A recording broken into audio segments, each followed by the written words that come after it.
먼 옛날 바다가 훤히 내려다 보이는 어느 작은 언덕 마을에 엘리안이라는 이름의 노인이 살고 있었습니다. 이 마을은 사계절 내내 거친 바닷바람이 불어오는 곳이라 집들의 지붕은 낮고 창문은 작았지요. 엘리안의 집 또한 세월의 흔적을 고스란히 아는 채 낡은 떡갈나무 문이 바람이 불 때마다 삐걱거리는 소리를 내곤 했습니다. 그날은 늦가을에 해질 무렵이었습니다. 창밖으로는 붉게 타오르는 노을이 바다 끝 수평선에 걸쳐 있었고 파도는 하얀 거품을 물며 쉼 없이 바위에 부딪히고 있었습니다. 엘리야는 벽난로 앞 흔들의자에 앉아 자신의 두 손을 가만히 내려다보았습니다. 그의 손은 평생을 거친 돌을 다듬고 흙을 만지며 살아온 탓에 마치 오래된 나무 껍질처럼 투박하고 굳은 살이 촘촘히 박혀 있었습니다. 손가락 마디마디는 굵어져 있었고 손등에는 검버섯이 피어올라 지나온 이른 해의 고단함을 말해주는 듯 했습니다. 벽난로 속 장작이 타닥타닥 타들어가며 따뜻한 온기를 내뿜었지만 엘리안의 마음 한구석에는 왠지 모를 서늘한 바람이 불고 있었습니다. 젊은 시절 그는 마을에서 가장 솜씨 좋은 석공이었습니다. 마을의 다리를 놓고 집에 담장을 쌓으며 가족을 부양했지요. 치열하게 앞만 보고 달려온 세월이었습니다. 자식들은 모두 장성하여 도시로 떠났고 아내는 몇 해 전 먼저 세상을 떠나 이제 이 넓은 집에는 오직 엘리안과 벽에 걸린 낡은 괴종식의 소리만이 남아 있었습니다. 그러던 중 엘리안의 시선이 우연히 거실 구석에 놓인 낡은 다락방 사다리로 향했습니다. 평소에는 거들떠보지도 않던 그곳이 오늘따라 유난히 그의 눈길을 잡아 끌었습니다. 마치 무언가가 그를 부르는 것만 같았지요. 엘리야는 무릎을 짚고 천천히 자리에서 일어났습니다. 삐걱거리는 사다리를 한 칸 한 칸 조심스럽게 밟고 올라가 다락방의 문을 열자 그곳에는 오랫동안 갇혀있던 묵은 먼지, 냄새와 곰팡이 냄새, 그리고 말린 허브 향이 뒤섞인 묘한 냄새가 훅 끼쳐왔습니다. 다락방의 작은 창으로 들어온 저녁의 황금빛 햇살이 공기 중에 떠다니는 먼지들을 비추며 춤을 추고 있었습니다. 엘리야는 그 빗줄기를 따라가다 방 구석, 낡은 담요에 덮여있는 네모난 상자 하나를 발견했습니다. 가슴이 쿵하고 내려앉는 기분이었습니다. 그는 떨리는 손으로 담요를 걷어냈습니다. 그곳에는 검은색 가죽이 다해지고 칠이 벗겨진 낡은 바이올린 가방이 놓여 있었습니다. 엘리야는 바닥에 주저앉아 그 가방을 어루만졌습니다.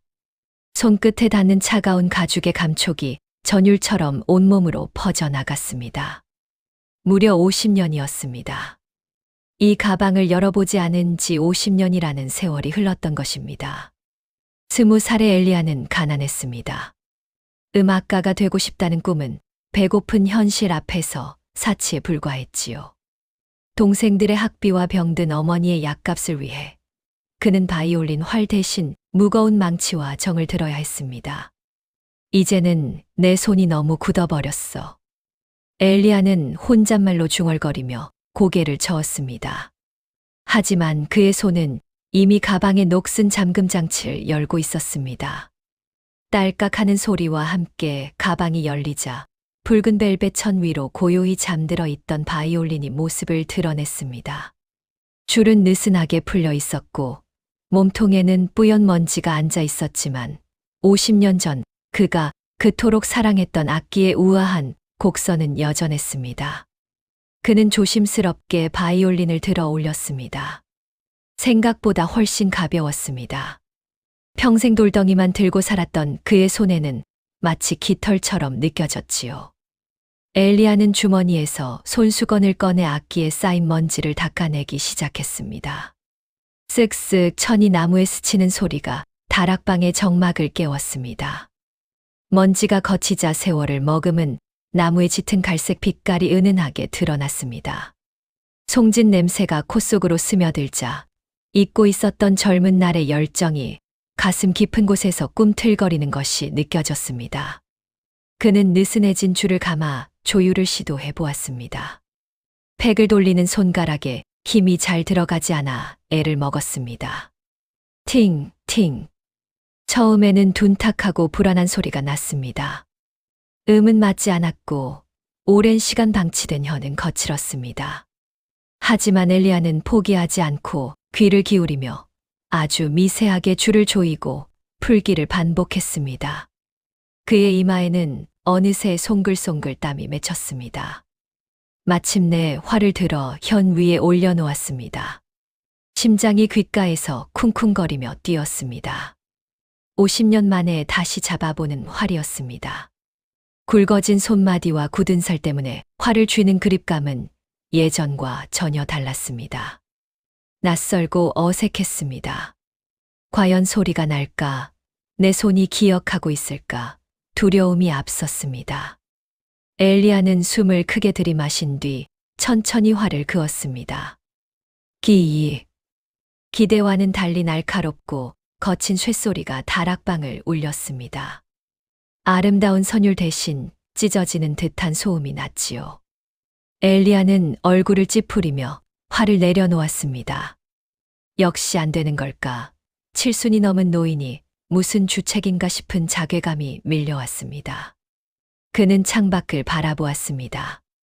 해는 이미 수평선 너머로 사라지고 하늘에는 짙은 남색 어둠이 깔리기 시작했습니다. 그때였습니다. 문득 창문에 비친 자신의 모습이 보였습니다.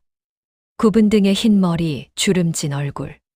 하지만 그 눈빛만은 50년 전 꿈을 꾸던 그 청년의 눈빛과 닮아 있었습니다. 그는 다시 한번 바이올린을 턱에 괴었습니다. 이번에는 서두르지 않았습니다. 손가락이 굳어 움직임이 둔하다면 둔한 대로 그 느낌을 받아들이기로 했습니다. 그는 눈을 감았습니다. 그리고 마음속으로 가장 좋아했던 곡조를 떠올렸습니다. 어머니가 자장가로 불러주던 그 따뜻하고 평온한 멜로디였습니다. 엘리야는 손끝의 감각이 아닌 마음의 흐름에 몸을 맡겼습니다. 다시 한번 활이 현 위를 미끄러지듯 움직였습니다. 아까보다는 조금 더 부드러운 하지만 여전히 떨림이 있는 소리가 흘러나왔습니다. 완벽하지는 않았지만 그 울림은 엘리야의 가슴을 파고들었습니다. 한음, 한음, 50년의 공백을 메우듯 그는 천천히 연주를 이어갔습니다. 손가락이 아파왔지만 멈추지 않았습니다. 다락방은 어느새 서툴지만 진심 어린 엘리야의 연주 소리로 가득 찼습니다. 그것은 단순히 악기를 연주하는 것이 아니었습니다.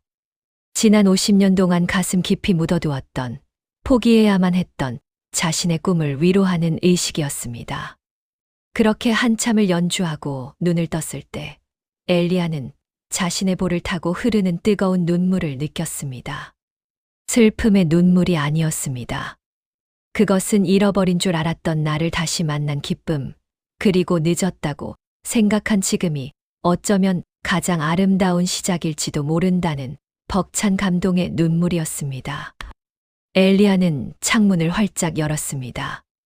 밤바다의 시원한 바람이 다락방으로 밀려 들어왔고 그는 밤하늘에 반짝이는 별들을 향해 다시 한번 활을 들었습니다. 이번에는 누구를 위해서도 무엇을 위해서도 아닌 오직 자기 자신을 위한 연주를 시작하려 하고 있었습니다. 여러분, 방금 들려드린 엘리야의 이야기, 어쩌면 남의 이야기 같지 않게 느껴지셨을지도 모르겠습니다. 낡은 다락방에서 50년 만에 바이올린을 꺼내든 그 노인의 떨리는 손끝이 마치 우리의 마음을 어루만지는 것 같지 않으셨나요? 우리 모두의 가슴 속에도 엘리야의 다락방 같은 공간이 하나쯤은 있을 겁니다. 젊은 날 먹고 사는 일이 너무 급해서 자식들 뒷바라지하느라 혹은 부모님을 봉양하느라 차마 꺼내보지 못하고 깊숙이 밀어두었던 꿈들이 그곳에 먼지 쌓인 채 잠들어 있을 테지요. 가끔 문득 생각이 나도 이제 와서 내가 뭘 하겠어. 이 나이에 주책이지 하며 애써 외면하고 다시 문을 닫아버리곤 했을 겁니다. 엘리야이 자신의 거칠어진 손을 내려다보며 한숨 쉬었던 장면을 기억하시나요? 여러분도 거울 앞에 설 때마다 늘어난 주름과 희끗희끗한 머리카락, 그리고 예전 같지 않은 무릎과 허리를 보며 서글퍼지실 때가 있을 겁니다. 하지만 여러분, 엘리안의 굳은 살 박인 손이 결코 부끄러운 것이 아니었듯 여러분의 세월이 담긴 그 모습 또한 결코 꿈을 포기해야 할 이유가 되지 않습니다. 오히려 그 거친 손은 지난 세월 동안 가족을 지켜낸 훈장이며 이제는 오롯이 나 자신을 위해 쓰일 준비가 되었다는 신호이기도 합니다. 영국의 소설가 조지 엘리엇은 이런 우리네 마음을 꿰뚫어 보듯 참으로 근사한 말을 남겼습니다. 무엇이 되었을지도 모르는 사람이 되기에 결코 늦은 때란 없다라고 말이지요. 참 멋진 말 아닙니까? 50년 전에 내가 되고 싶었던 그 모습, 그 꿈을 다시 꺼내 들기에 늦은 때란 없다는 것입니다.